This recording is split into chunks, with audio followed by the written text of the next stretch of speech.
تھے، آف کر گئے تھے، یہ سمجھ لیں۔ اب پاکستان میں جو تھا وہ ایک سول حکومت کی طرف جا رہا تھا، جو کہ نان پارٹی الیکشن کے حوالے سے جو حکومت بنائی گئی تھی، اور اس نان پارٹی کے حوالے سے ضیاء الحق کے نان پارٹی بلدیاتی الیکشن میں ڈسٹرکٹ کونسل ملتان کے چیئرمین کی حیثیت سے ریفرینڈم میں بھرپور حصہ لینے والا، ضیاء الحق کی بھرپور حمایت کرنے والا سید یوسف رضا گیلانی، اور پھر جنیجو حکومت میں نان پارٹی الیکشن میں ضیاء الحق کی جو کابینہ تھی بنائی گئی تھی وزیر اعظم جنیجو کی قیادت میں، اس کے وہ وزیر تھے ہاؤسنگ کے۔ بات پھر آپ دیکھیں کہ وہ ایلیٹ کلاس کا، کیونکہ اوپر قیادت پر پیپلز پارٹی کے پاس بڑا ووٹ بینک تھا، بھٹو کی قربانیوں سے کی وجہ سے، بھٹو کی کارکردگی کی وجہ سے، پھر قربانی کی وجہ سے، پھر جیالوں کی قربانیوں کی وجہ سے، تو یوسف رضا گیلانی ضیاء الحق کے ہلاک ہونے کے بعد پیپلز پارٹی میں شامل ہو گیا، پھر وہ پیپلز پارٹی کا وزیر اعظم رہا۔ آپ دیکھیں کہ یہ ایک، اور پھر جالے جو ہیں وہ پیپلز پارٹی کے حکمران طبقے یعنی جاگیرداروں کے لیے اپنی جدوجہد کرتے رہے۔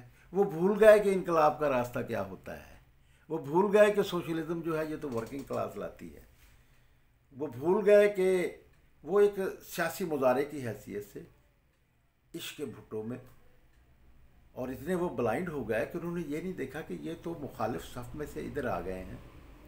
یہ ٹھیک ہے کہ بے نظیر نے شامل کیا تھا، جنرل حمید گل کے نے تعارف کروایا تھا، ملتان میں کور کمانڈر تھے وہ، تو پرائم منسٹر جب پہلی دفعہ بنی تو بے نظیر صاحبہ ملتان آئیں، تو وہاں پر ملاقات جو تھی وہ آئی ایس آئی کے سابق چیف اور اس وقت کے پھر کور کمانڈر جو بعد میں بنے بے نظیر صاحبہ کے دور میں، تو ان کی سفارش پر وہ پھر شامل ہوئے، پھر وہ پارٹی کے سینئر وائس چیئرمین بن گئے۔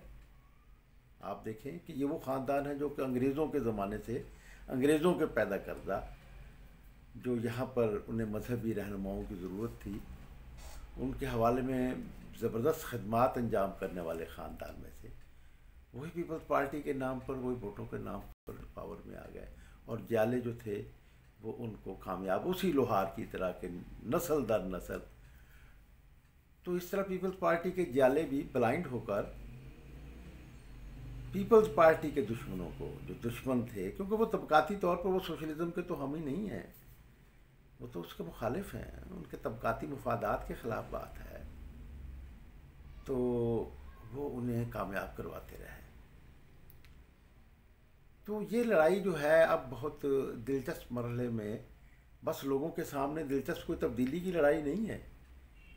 آپ دیکھیں کہ جو نواز شریف کی حکومت کے دوران، جو اس سے پہلے مشرف کی حکومت کے دوران، جو اس سے پہلے ضیاء الحق کی حکومت کے دوران جو طبقہ حکمرانی کر رہا تھا، وہی طبقہ آج بھی حکمرانی کر رہا ہے۔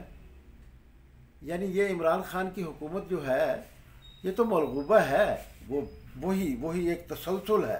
ملغوبہ اس طرح ہے کہ جو سکریپ تھا پیپلز پارٹی کا، جو سکریپ تھا نواز شریف کی پارٹی کا، وہ سکریپ جو ہے وہ آج حکومت کر رہا ہے، وہ ٹیم کے سینئر ٹیم کے ممبر ہیں عمران خان صاحب کے۔ تو اور عمران، اب دیکھیں بات یہ ہے کہ یہ دونوں، یہ اصل میں یہ پاکستان کے گماشتہ سیاسی نظام کی جماعتوں کے لیے جو کلب بنایا گیا تھا، یہ اس کلب کے ممبر لوگ ہیں۔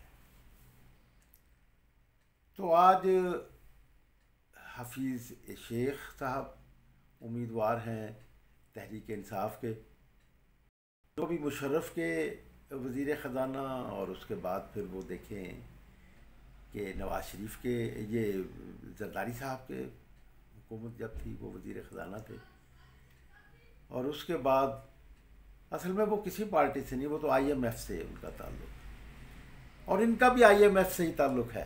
اب یعنی دو IMF کے دو کینڈیڈیٹ ہیں ہمارے نزدیک. ایک کینڈیڈیٹ جو ہے وہ حفیظ شیخ صاحب ہیں، اور دوسرے کینڈیڈیٹ جو ہیں وہ سابق وزیر اعظم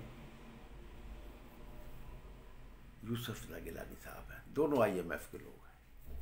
لیکن اب دیکھنا یہ ہے کہ ان میں سے کون جیتے گا. اور دونوں طرح کوئی بھی جیت جائے، عوام کا تو کوئی نمائندہ ہے نہیں. پاکستان کا دیکھا جائے تو کوئی نمائندہ نہیں، اگرچہ یہ سارے کلیم کرتے ہیں کہ وہ یار پاکستانی، ان سے بڑا محب وطن ہی کوئی نہیں اپنے طور پر. لیکن یہ دونوں ایک ہی کلاس کے اور ایک ہی وہ سامراج کے گروپ سے تعلق رکھنے والے لوگ، ان کے کارندے ہیں یہ. اب لیکن ایک بات ضرور ہے کہ اگر حفیظ شیخ ہار جاتے ہیں تو عمران خان کی حکومت کو بہت امبیرسنگ ہو جائے گی. اور IMF کا نمائندہ جو پاکستان میں وزارت خزانہ کا قلمدان سنبھالے ہوئے ہے مشیر کی حیثیت سے، پھر اس کا کوئی جواز نہیں رہے گا کہ اگر وہ الیکشن ہار جاتا ہے کہ وہ پھر مشیر خزانہ رہے. پھر ایک مطالبہ اٹھے گا، اور جو اس گروہی لڑائی میں جو مخالف گروہ ہے وہ یہ بات کرے گا کہ حفیظ شیخ صاحب جو ہیں اگرچہ وہ فوری طور پر عمران خان کی حکومت تو ختم نہیں کر سکیں گے، لیکن یہ بات تو سامنے آئے گی کہ پھر الیکشن ہارنے والا پاکستان کا مشیر خزانہ نہیں رہ سکتا. تو اب اس میں IMF والے کیا سوچتے ہیں کہ وہ کیا، کیونکہ نمائندے دونوں ہیں، یوسف رضا گیلانی بھی، اور بہت ممکن ہے، میں یہ اب آپ کو یقین سے کہتا ہوں کہ جس طرح صدر جنرل پرویز مشرف نے IMF کے نمائندے نواز شریف کا تختہ الٹا تھا، لیکن IMF مینز امریکہ، لیکن ان کی مرضی کے بغیر، لیکن انہوں نے سب سے پہلے آتے ہی امریکیوں کو یہ یقین دلایا آپ کا آدمی ہوں اور نواز شریف سے زیادہ خدمات انجام دوں گا، اور پھر دی. اس میں کوئی شک کی بات بھی نہیں، اور پھر انہوں نے بھی اسے ایکسیپٹ کر لیا تھا. تو اسی حوالے سے یہ بات میں یہ کہنا چاہوں گا کہ یوسف رضا گیلانی، جو کہ انہوں نے نہ بھی کہا ہو لیکن زرداری صاحب نے تو ان کو یقین دلایا ہوگا، اور ان کو معلوم ہے کہ زرداری ہمارا آدمی ہے. تو اس حوالے سے کہ اگر وہاں پر یہ اپروول حاصل کرنے میں کامیاب ہو گئے تو پھر تو یوسف رضا گیلانی کی کامیابی کے چانسز ہوں گے. لیکن اگر وہاں پر وہ اپروول نہیں لے سکے تو پھر یہ کہا جا سکتا ہے کہ حفیظ شیخ کی کامیابی کے امکانات زیادہ ہوں گے. اگرچہ حفیظ شیخ نے پاکستان کے لوگوں کو زخمی بہت کیا ہے، IMF میں بہت خدمت کی ہے، لیکن خدمت تو یوسف رضا گیلانی نے بھی اپنے دور میں بہت کی تھی IMF کی. ایک ہی لوگ ہیں. لیکن بات تو یہ ہے کہ عوام کو یہ سوچنا ہوگا. ہم خواہ کے ایسے ہی انٹرسٹڈ ہو جاتے ہیں، شرطیں لگا رہے ہوتے ہیں اور پرجوش ہو جاتے ہیں. مجھے یہ جو بائی الیکشن ہوا سیالکوٹ میں، تو اس میں دو عوام کے نوجوانوں کے ہلاک ہونے کا، قتل ہونے کا، یہ سے ٹھیک ہے کہ دونوں پارٹیاں گروہی لڑائی لڑنے والی اشرافیہ جو ہے وہ دونوں اس کو شہید قرار دے رہی ہیں، دیں گی. لیکن ایک بات یہ دیکھیں کہ سرمایہ داروں کی گروہی لڑائی میں، اب آپ دیکھیں کہ یہ الیکشن، اس کے بارے میں کارل مارکس نے بالکل ٹھیک کہا تھا جو کہ آج عمران خان صاحب نے کہا. اصل میں بات یہ ہے کہ یہ تاریخ میں ایسے ادوار بہت آتے ہیں کہ جب کہ آپس کی کنٹراڈکشن گروہی لڑائی میں جو ہوتی ہے تو پھر اس میں ایک دوسرے کو شکست دینے کے لیے اور خود فتح حاصل کرنے کے لیے پھر حقائق سامنے لائے جاتے ہیں. تو پاکستان بھی اسی دور سے گزر رہا ہے کہ آپس کی اس لڑائی میں عمران خان صاحب نے اپنے مخالفوں کو بالکل صحیح بتایا. یہ جو کرپشن کے الزامات ایک دوسرے پر یہ لگاتے ہیں، اس سے پہلے آپ دیکھیں کہ گروہی لڑائی جو تھی وہ نواز شریف اور آصف علی زرداری میں تھی. دو گروہ تھے، دونوں گروہ ایک دوسرے کے گریبان کھینچ رہے تھے اور بتا رہے تھے. اب آپ دیکھیں کہ یہ تو بہت کمال ہے کہ عوام میں یہ بات آ گئی کہ ہمیں یہ جو انٹرنیٹ کی جو نعمت ملی ہے اور سوشل میڈیا کے حوالے سے جو بات سامنے آئی ہے، تو وہ یہ تمام باتیں آپ دیکھیں. یہ عمران خان کی ضرورت ہے کہ نواز شریف کے جو خلاف تقریریں ہیں زرداری کے کرپشن کے الزامات کی، اور جو آصف علی زرداری کے کرپشن کے الزامات کی جو گروہی لڑائی میں نواز شریف کے بارے میں ہیں، وہ آج عوام میں بار بار دکھائی جا رہی ہیں. یہ عمران خان کی ضرورت ہے. جبکہ عمران خان بھی ویسا ہی ہے کہ اب وہ دونوں گروہ آپس میں اکٹھے ہو گئے ہیں، نواز شریف اور آصف علی زرداری. اور اس طرف جو ہے وہ پنجاب کا سب سے بڑا ڈاکو پرویز الہی کو قرار دینے والا، اور پرویز الہی کے ساتھ مل کر وہ جو ہے وہ حکمرانی کر رہا ہے عمران خان. تو عمران خان کی ٹیم بھی تو وہی، جیسا کہ میں نے یہ کہا کہ عمران خان کی حکومت کا 60% حصہ بلکہ 80% حصہ جو ہے وہ پاکستان پیپلز پارٹی اور وہ پاکستان مسلم لیگ نون اور پاکستان مسلم لیگ کاف، ان کے سکریپس پر چل رہا ہے. تو یہ تو وہ تسلسل ہے. لیکن اب گروہی لڑائی میں، پہلے گروہی لڑائی نواز شریف اور آصف علی زرداری کی تھی، اب اس گروہی لڑائی میں ایک تیسرا گروہ بھی پیدا ہوا ہے. تو اس جب دو کی گروہی لڑائی تھی تو ان کے سامنے بہت سے حقائق آئے. یہ دوسری بات ہے کہ ان کے کنٹرول کے جو سسٹم ہے اس میں ان کو کوئی سزا نہ ہو سکے، تو اس کے بارے میں وہ جو کہ کسی طے شدہ مقتدر قوتوں کے ساتھ کوئی ڈیل کا کوئی نتیجہ ہوتا ہے، تو وہ اس میں پھر کہہ سکے کہ دیکھیں ہم پہ ایک کرپشن ثابت نہیں ہو سکتا. لیکن بات تو ایک سیدھی سیدھی ہے کہ اس میں کوئی شک و شبے کی گنجائش نہیں کہ یہ تینوں گروہ بہت کرپٹ ہیں. اب عمران خان صاحب کے اپنے دور میں ہی دیکھ لیجئے کتنے سکینڈلز آئے ہیں، اگرچہ وہ کہتے ہیں سینے پر ہاتھ مار کر کہ ہمارا کوئی سکینڈل نہیں ہے. حالانکہ میگا کرپشن جو کہ اتنی ہی بڑی کرپشن، اب آپ دیکھیں کہ لیگل کرپشن اور انلیگل کرپشن دونوں کرپشنیں جاری ہیں.